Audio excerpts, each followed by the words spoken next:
te agradecer, Senhor, por esse momento.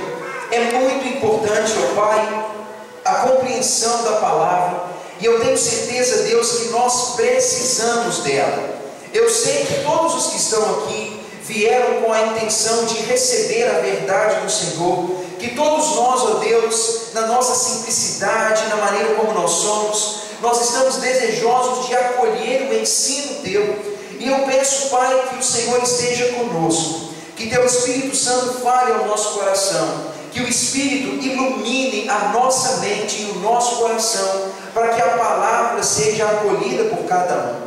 Não permita, Deus, que façamos qualquer interpretação errada. Não permita, Deus, que venhamos a entender a palavra da forma errada. E também, Pai, não permita que o inimigo das nossas almas roube essa palavra do nosso coração.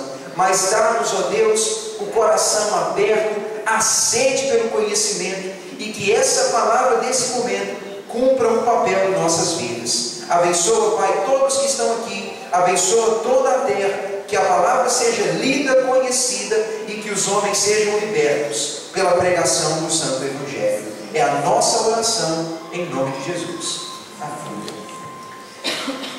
Esses dias, irmãos, como eu disse, na minha ausência, eu fico preocupado com um assunto específico. Todo mundo já está assim, bem calejado, enjoado, talvez já está assim, de saco cheio, perdoa a expressão, com tudo que nós estamos vendo na mídia, com respeito às eleições, ao Estado do Brasil, a tudo que está acontecendo. Eu, nessa noite, eu quero convidá-los a uma resolução para um tempo de decisão, que também é um tempo de caos. Eu não sou partidário de nada, não sou alguém que está tentando influenciar as pessoas a nada, mas eu quero aproveitar esse domingo, às vésperas das eleições, para mostrar para vocês na palavra algo que é importante para a nossa compreensão. Eu não sei o quanto vocês têm acompanhado das notícias a respeito da política, a respeito do Brasil nesses dias, mas eu estou sendo honesto, irmãos. Na pouca idade que tenho, eu tenho ficado surpreso com o caos que está instaurado no Brasil com respeito às eleições. No meu entendimento, nós não estamos falando de política. Não tem a ver com proposta política. Não tem a ver com emprego, com segurança, com trabalho. Não tem a ver com proposta, irmãos. O Brasil, domingo que vem, ele não vai decidir um partido. Ele vai decidir uma ideologia. E isso me preocupa. Está se falando de liberdade, está se falando de ditadura, está falando do radical, do liberal, daquele que é duro, do que é contra a lei, aquela coisa toda. E a impressão que eu tenho nesses dias é que nós estamos vivendo exatamente um conflito ideológico. Quando eu falo, irmãos, que tem havido um conflito ideológico, o ideal humano, ele está sendo colocado em xeque. A sociedade está bagunçada, porque cada grupo está procurando decidir o que é melhor para si. Existem os radicais querendo melhor para si, existem os liberais querendo melhor para si, existem aqueles que não querem padrão com nada querendo melhor para si, existem aqueles que de outras classes estão buscando melhor para si. É um conflito ideológico. A gente está falando o que é o melhor, o que é o ideal. E quando eu olho, irmãos, para o cenário atual, eu vejo que as ideias estão sendo colocadas em análise. O que é de direito do homem? O que é melhor para o homem? O conflito ideológico está aí. Mas me preocupa, porque no meio do conflito ideológico, existe também um conflito social. Porque a sociedade está se reestruturando. A família está se reestruturando, os relacionamentos estão se reestruturando, o gênero humano está se reestruturando, o conceito de homem e mulher está sendo reestruturado, e eles estão dizendo que a sociedade está sendo melhorada, estão dizendo que a ordem social vai ser passada agora por um processo de melhora. A pergunta que eu faço, irmãos, é: a sociedade está se reorganizando em alguma coisa? No meu entendimento, a sociedade está em profunda desordem e ela vai se desorganizar ainda mais. Porque no meio do conflito ideológico e no conflito social existe um grande problema. Porque dizem que vão reestruturar a vida como nós a conhecemos. conhecemos, e ela só está ficando pior. E eu percebo também, irmãos, que há um conflito moral. Os valores morais mudaram. O valor moral, o valor ético, a conduta, os princípios, os valores são mudados também. Estamos brigando por isso. E não apenas pela moral em si, mas pelos valores religiosos, porque a existência de Deus inevitavelmente nos leva a um padrão moral. E quando eu percebo a sociedade lutando para mudar o conceito moral, ela está inevitavelmente rejeitando Deus. E, irmãos, qualquer um pode perceber isso, que as pessoas aí que estão procurando levar libertinagem para o Brasil, elas estão atacando Deus, atacando a igreja, atacando a religião, porque a simples existência de Deus impõe um valor moral. E no meio do caos ideológico, do caos social e do caos moral, as pessoas vão acabar dizendo que Deus não é bem-vindo na sociedade. E sabe de uma coisa, irmãos? Se Deus não for bem-vindo no Brasil, significa dizer que Satanás tem total liberdade. Significa dizer que o homem tem total liberdade. E eu falo para vocês uma convicção que tenho: se o homem tiver a liberdade que almeja, eles vão se autodestruir, como sempre se destruíram na ausência de Deus. Com isso, eu quero levá-los a uma compreensão da palavra a respeito de algo que é urgente nos nossos dias de hoje, tá? Eu convido você a abrir sua Bíblia em 1 Pedro, capítulo 2. Nós vamos observar o versículo 11, tá? 1 Pedro, capítulo 2, versículo 11. 1 Pedro, capítulo 2, versículo 11.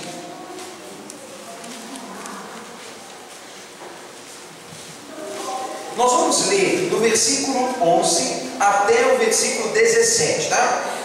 1 Pedro, capítulo 2, versículo 11, seguindo até o 17. O apóstolo Pedro diz assim: Amados, exorto-vos como peregrinos e forasteiros que sois, a vos absterdes das paixões carnais que fazem guerra contra a alma, mantendo exemplar o vosso procedimento no meio dos gentios, para que naquilo que falam contra vós outros, como de malfeitores, observando-vos em vossas boas obras, glorifiquem a Deus no dia da visitação. Sujeitai-vos a toda instituição humana por causa do Senhor, quer seja o rei como soberano, quer as autoridades como enviadas por ele, tanto para castigo de malfeitores, como para louvor dos que praticam o bem. Porque assim é a vontade de Deus, que pela prática do bem façais emudecer a ignorância dos insensatos. Como livres que sois, não usando todavia a liberdade por pretexto da malícia, mas vivendo como servos de Deus. Tratai a todos com honra, amai aos irmãos, temei a Deus, honrai ao rei. Essa palavra de Pedro, irmãos, ela foi dirigida a um público específico. Nesses dias em que Pedro escreveu essa carta, aproximadamente 25, 30 anos após a morte e ressurreição de Jesus, essa carta foi destinada a um grupo de pessoas chamadas dispersas. Havia muitos cristãos, tanto do meio judaico quanto de não-judeus, que estavam espalhados por outras regiões do mundo naquela época. Eles estavam em outros países, em outras regiões. E isso é chamado de dispersão. Se vocês observarem o capítulo 1, versículo 1, vocês vão ver que Pedro fala que essa carta estava sendo destinada aos forasteiros da dispersão, aqueles que estavam em outros países, em outras regiões. A preocupação de Pedro é a seguinte: se existem cristãos espalhados por outros lugares, é necessário que eles tenham um procedimento coerente. Irmãos, uma leitura de 1 Pedro vai revelar a insistência na palavra procedimento. Leiam em algum momento da sua vida cristã e do seu aprendizado espiritual o livro de Pedro e preste atenção na palavra procedimento. É uma preocupação que ele tem, porque na cabeça de Pedro é necessário que nós tenhamos um procedimento coerente onde nós vivemos. E Pedro toma emprestada uma ideia aqui bem oportuna. Se ele está falando na carta para pessoas que são forasteiras em outros países, ele usa a ideia no versículo 11 dizendo: amados, como peregrinos e forasteiros que são. Ele então vai começar uma série de abordagens, usando a ideia de que, como cristãos, nós somos peregrinos e forasteiros nesse mundo. De fato, irmãos, a palavra de Deus nos diz no livro na carta aos Filipenses, que nós somos peregrinos e forasteiros nesse mundo. A nossa pátria não é essa. Eu não sou residente daqui, não vou estar permanentemente aqui, porque eu aguardo o retorno do meu Senhor, para que eu possa habitar com Ele no reino que Ele tem preparado. Então, de alguma forma, todo cristão é peregrino nesse mundo. Mas não importa se somos peregrinos aqui, é necessário que em nossa passagem por esse mundo deixemos um bom exemplo, partindo de um bom procedimento. Eu quero dizer a todos, irmãos, que nós não somos daqui, não viveremos eternamente aqui nesse mundo como conhecemos. Estamos aqui de passagem, mas é importante que a nossa passagem por esse mundo seja marcada por um bom exemplo. E eis aqui, irmãos, algo que é necessário para nós. Infelizmente, nós logo percebemos que a passagem do homem por esse mundo, ela não é encarada como uma oportunidade de deixar uma boa impressão. O homem costuma encarar esse mundo como um lugar para experimentar coisas. A gente costuma ver na mídia, na internet, naqueles que formam opinião, a seguinte ideia: já que o mundo é passageiro, já que a nossa vida é curta, viva intensamente, explore todas as coisas, curta ao máximo, viva rápido, morra jovem, aproveite o dia, se entrega a tudo, tenha experiência, principalmente para você que é jovem, experimente tudo. É isso que o mundo está querendo dizer, porque no fim das contas, irmãos, o incentivo sempre é, entre linhas, destrua sua vida. Não faça nada relevante, não deixe um legado positivo, não deixe um bom exemplo, aproveite com aquilo que é destrutivo. E vejam o que Pedro fala, leiamos versículo 11 e 12 e perceba isso. Ele diz: amados, eu exorto todos vocês, como peregrinos e forasteiros que são. Olha o alerta que ele dá: a vos absterdes das paixões carnais que fazem guerra contra a alma, e que mantenham exemplar o vosso procedimento no meio dos povos, para que naquilo que falam contra vós outros como de malfeitores, observando as vossas boas obras, glorifiquem a Deus no dia do seu retorno e no dia do juízo. Veja como que ele está preocupado com a conduta exemplar. Pedro vai dizer: amados, se vocês são cristãos, vocês são peregrinos nessa terra, mas mesmo sendo peregrinos, deixem uma boa impressão. Os homens podem dizer que você é um malfeitor. Os homens podem dizer que você é radical. Os homens podem dizer que você é cabeça dura. Eles vão dizer que você é antiquado, que você tem mente bitolada, que você não entende as coisas, que você está no passado ainda. Eles vão dizer que nós somos malfeitores, mas eles vão olhar para as nossas obras boas e eles vão ter que admitir que servimos a um Deus bom. O princípio, irmãos, é exatamente esse. Pessoas que têm um procedimento exemplar, de tal maneira que os povos não tenham motivo de apontar o dedo para nós e dizer que nós somos pessoas de mau caráter. Isso é urgente, irmãos. O bom exemplo é urgente. E infelizmente, o povo que frequenta as igrejas, ele não é conhecido como um povo exemplar em sua maioria. Infelizmente, irmãos, o cristão, ele é mal visto. Infelizmente, o crente evangélico é mal visto. A nossa fama não é boa. O nosso exemplo, ele não tem sido deixado como uma marca inevitável na sociedade. Porque, infelizmente, mesmo sendo cristãos, nós não estamos deixando uma marca positiva, porque não praticamos boas obras. Eu quero dizer, irmãos, que em nossa peregrinação nessa terra é necessário deixar um bom exemplo, que é fruto de um bom procedimento. Que os vizinhos reconheçam, que os professores jovens reconheçam o seu bom procedimento, que os pais vejam o bom procedimento dos filhos, que patrões vejam o bom procedimento dos seus empregados, que as pessoas que cruzam conosco na rua vejam que nós temos um bom exemplo, que as pessoas que são participantes da nossa vida, seja no hospital, no supermercado, no clube, no futebol, no trânsito, que elas possam dizer ali tem um bom exemplo. Irmãos, chega desse papo de ser o povinho de pavio curto, o povo grosso, o povo que não vê os outros na rua, o povo que passa direto. Pelo contrário, que sejamos os mister e as miss simpatia onde a gente passa, que a gente possa ser um povo bem visto, que alguém vai dizer, nossa, está ali um cara legal, está ali uma pessoa legal, ele passa e fala boa tarde, ela passa e fala bom dia, ele me olha, ele me atende direito. Quando ele passa no meu caixa, ele fala obrigado. Quando tudo der errado, ele agradece. Irmãos, o povo de Deus, ele está errando nisso, porque é mal educado. É mal educado. O crente, irmãos, ele precisa aprender um bom procedimento, para que ele possa deixar um bom exemplo. Para que quando alguém disser, aquele povo cristão é um povo ruim, eles possam trazer você à memória e dizer, eu não posso falar de todos, porque existem exceções. Nós deveríamos ser as exceções. Na verdade, irmãos, nós devemos ser as exceções.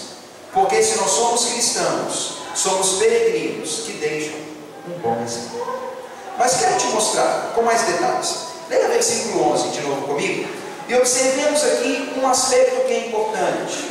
Pedro vai dizer, amados, eu exorto a todos vocês, como peregrinos e forasteiros que são, a vos absterdes, a vos afastardes das paixões carnais que estão em guerra contra a alma. Eis aqui, irmãos, um aspecto importante de uma decisão, uma resolução para esses dias. É necessário nos abstermos das paixões carnais que estão lutando contra a alma, contra o espiritual. Quando Pedro fala isso, irmãos, ele está querendo mostrar que existe um conflito entre o carnal e o espiritual, entre o terreno e o celeste, entre o humano e o divino, entre o passageiro e o eterno. Pedro está querendo dizer que há um conflito grande entre os desejos do homem e as intenções e desejos de Deus. Quando Pedro fala que as paixões carnais estão em crise contra nós, Pedro, irmãos, na verdade está falando sobre as coisas dessa vida passageira. Tudo aquilo que está relacionado a esse nosso corpo carnal, sejam as nossas necessidades temporárias, sejam os nossos desejos físicos, ou mesmo a nossa depravação. Isso é uma paixão carnal que está em guerra contra a nossa alma. Irmãos, pensem nisso. Nossa vida física, nosso corpo, a nossa existência terrena, ela é muito egoísta. Ela é muito cobiçosa. Eu não estou achando a palavra, mas ela é insaciável. Essa é a palavra. Nossa vida terrena é insaciável. Parece que temos desejos insaciáveis, infinitos, necessidades que nunca são preenchidas. Não apenas as necessidades, irmãos, mas às vezes as vaidades. Às vezes, aquele sentimento de satisfação rápida e emocionante que se associa rápido com a depravação. As necessidades de hoje, elas sugam e sufocam cada um de nós. Sabe de uma coisa, irmãos? A nossa vida terrena, ela quer fazer com que nossos olhos fiquem focados nisso, que não olhemos para Deus, que não olhemos para o futuro, que não olhemos para o próximo, que não olhemos para o espiritual. É como se o nosso corpo, o nosso coração, a nossa mente, os nossos membros, os nossos órgãos, é como se tudo nosso vivesse focado no aqui e no agora. E Pedro diz que isso é a paixão pelas coisas deste mundo transitorio. E Pedro vai dizer que esses desejos estão em guerra contra a alma.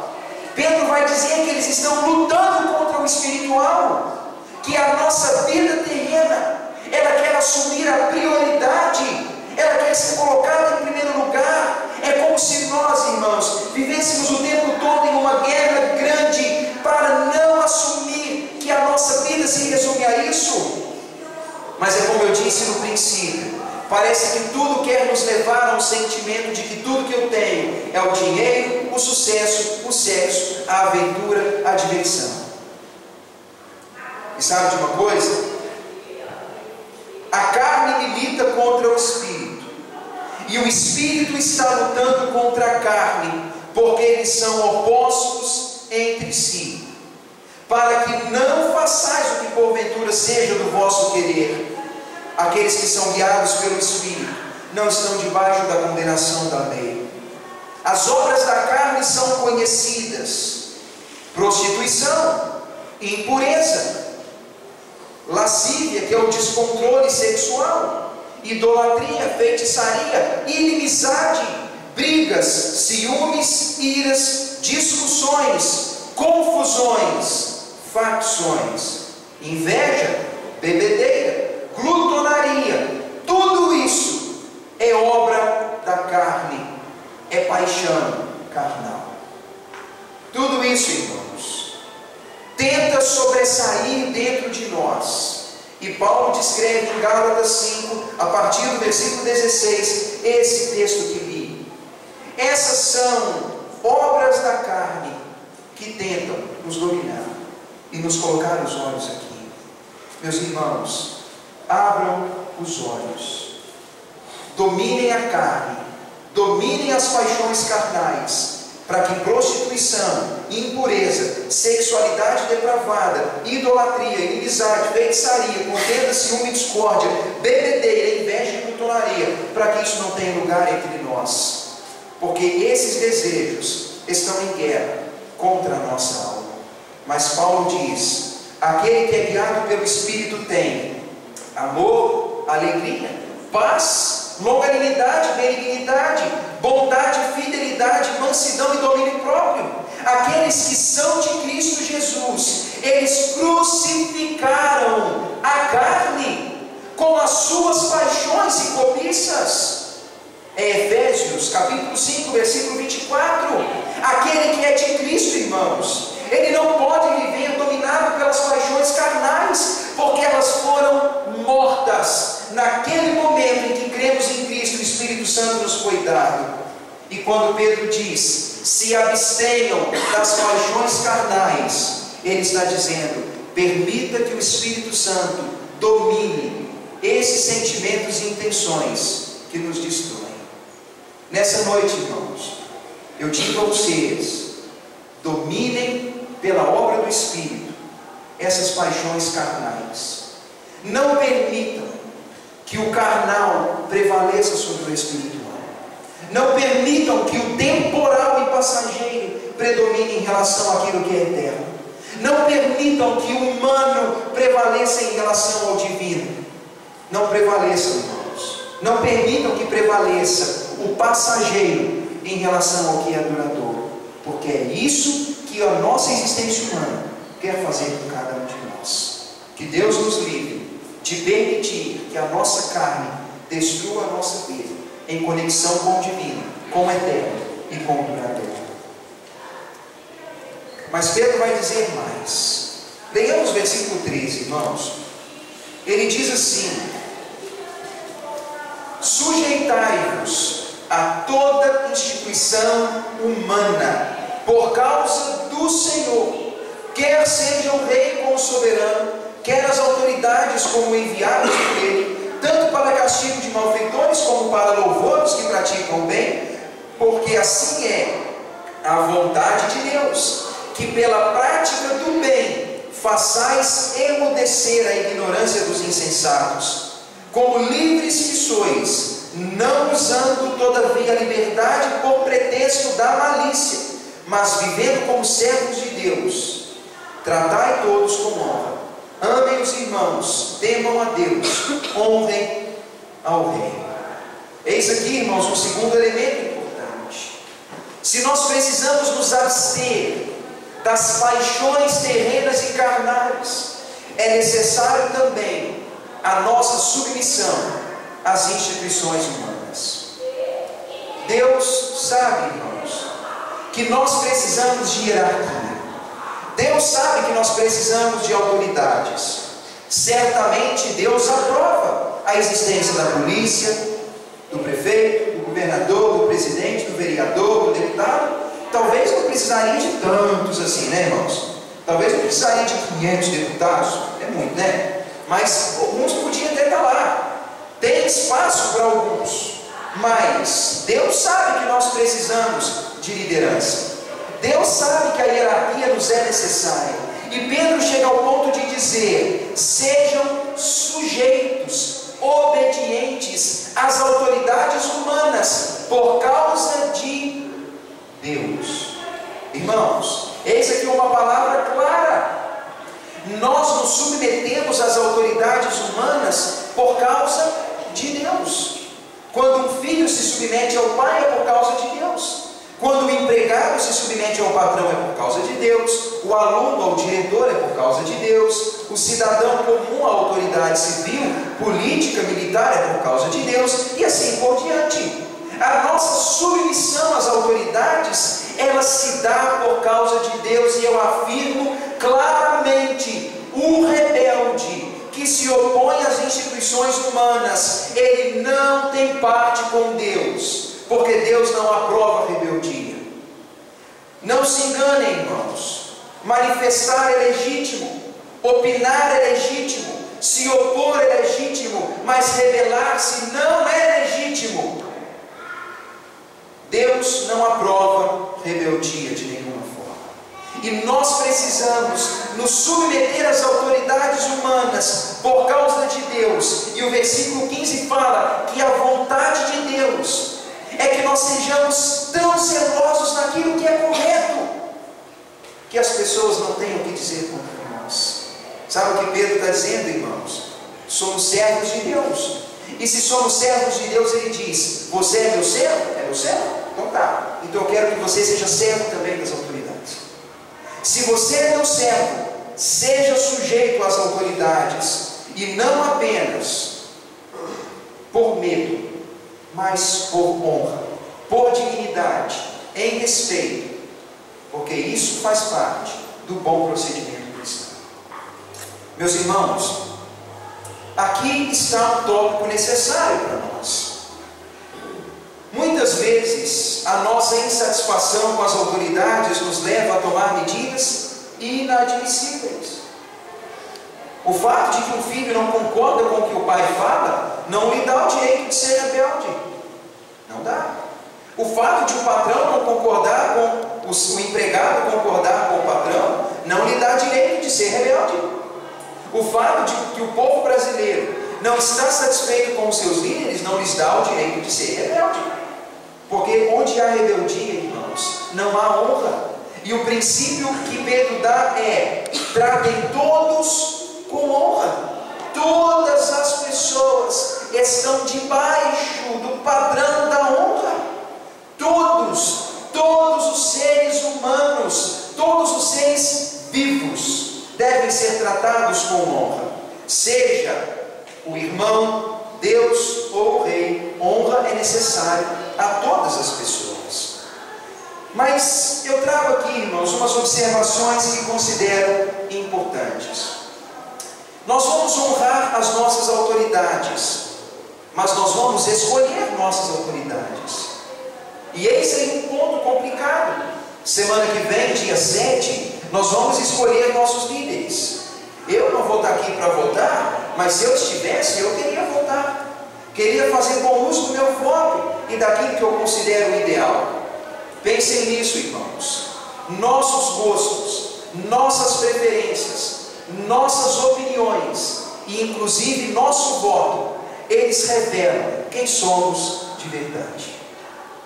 Quando nós expressamos uma opinião, um gosto, uma preferência ou mesmo um voto, nós estamos ali expressando quem somos. Pensem nisso, irmãos. Gostos musicais revelam quem somos. Tipo de vestimenta revela quem somos.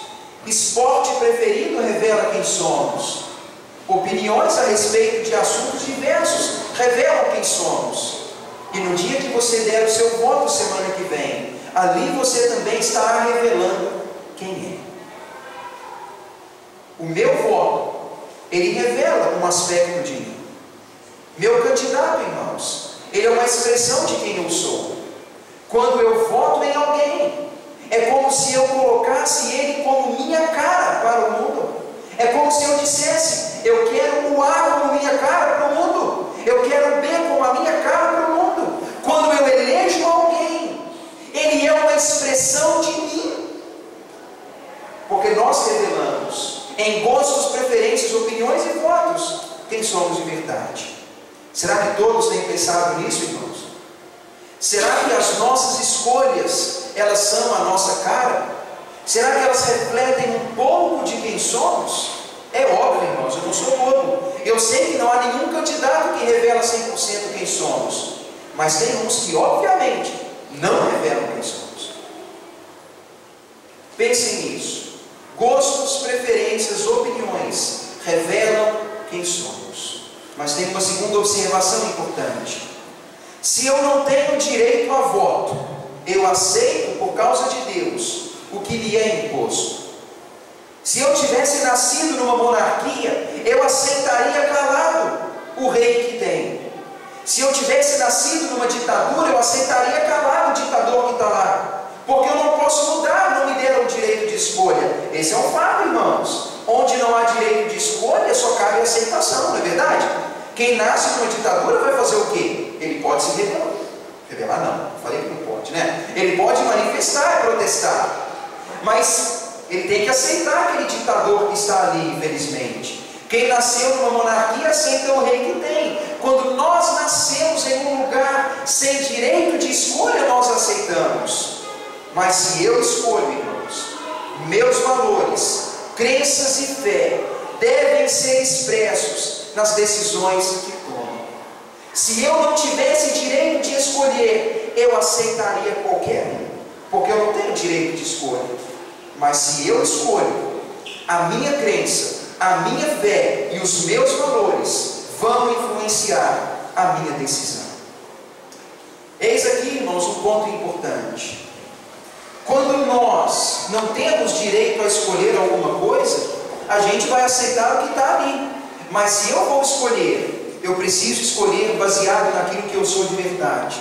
E eu vou ser sincero para vocês, irmãos. Eu não posso escolher alguém a parte da minha fé, da minha crença e dos meus valores. Se eu tenho um valor, eu não elegeria alguém contrário ao meu valor. Se eu tenho uma opinião a respeito dessa vida, eu não elegeria alguém contrário àquilo. Se eu creio na palavra, eu nunca escolheria alguém que ofende a palavra. Eu não estou dizendo aqui que nós só vamos votar em crentes, cristãos, religiosos, porque pode ser que não são as melhores opções.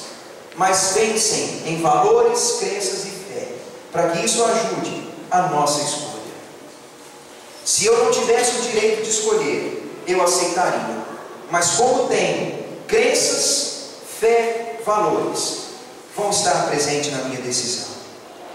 Lembrem-se disso, irmãos. Gostem ou não, seu voto expressa seu caráter. Quando você estiver votando semana que vem, vote de maneira consciente. Faça uma escolha consciente, porque o seu caráter vai estar expresso ali. E seja coerente para não votar em alguém que se opõe à palavra de Deus. Irmãos, não façam isso. Se Deus defende, eu defendo. Se a Bíblia não defende, eu não defendo. Não se engane. A Bíblia não apoia omissão. A Bíblia não apoia libertinagem. A Bíblia não apoia tolerância ao pecado. A Bíblia não apoia corrupção. a Bíblia não apoia a maldade. Tem muito crente hoje dizendo assim: não, Deus ele não suporta a intolerância, Deus ele não gosta disso tudo. Irmãos, deixa eu ser honesto com vocês, é a minha opinião. Deus ele não incita a intolerância, mas Deus também não ensina a tolerância. Não há nenhum lugar na Bíblia, não há nenhum lugar na Bíblia onde a Bíblia ensina que a gente vai passar a mão na cabeça de quem faz as coisas erradas. Não há, irmãos, não há. Não cabe ao crente dizer assim: não pode ser radical. Irmãos, não cabe radicalismo, não cabe briga, não cabe discussão, não cabe desprezo ao ser humano, mas ninguém deve usar a Bíblia para apoiar tolerância naquilo que Deus condena. Onde Deus condena, irmãos, Deus condena e pronto, acabou. Goste o homem, não goste o homem, quando Deus fala que não apoia, que não herda o reino dos céus, que não tem parte com ele, não tem parte com ele, porque Deus disse, Deus não pode, ele é mentiroso.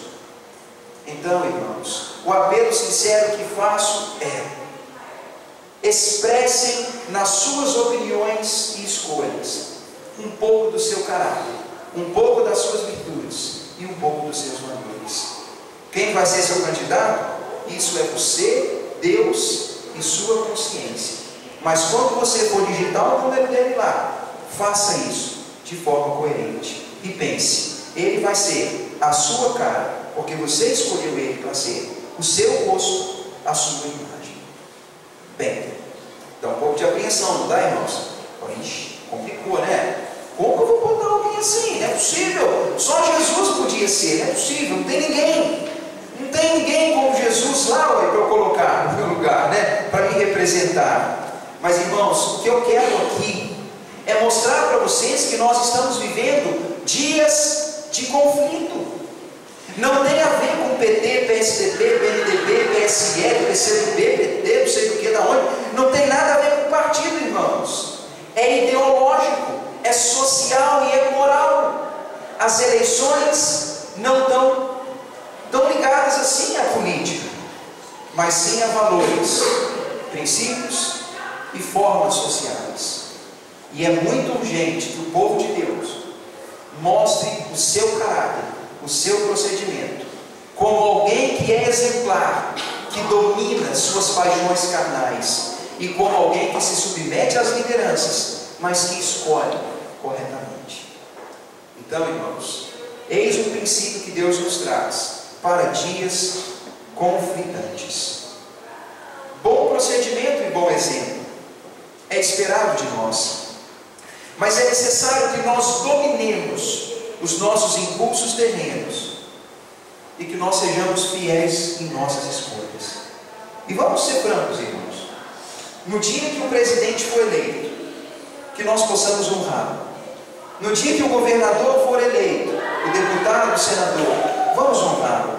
Mesmo que não seja o meu, mesmo que não seja o que eu queria, ele merece a minha honra, porque isso é o que Deus diz que deve ser feito.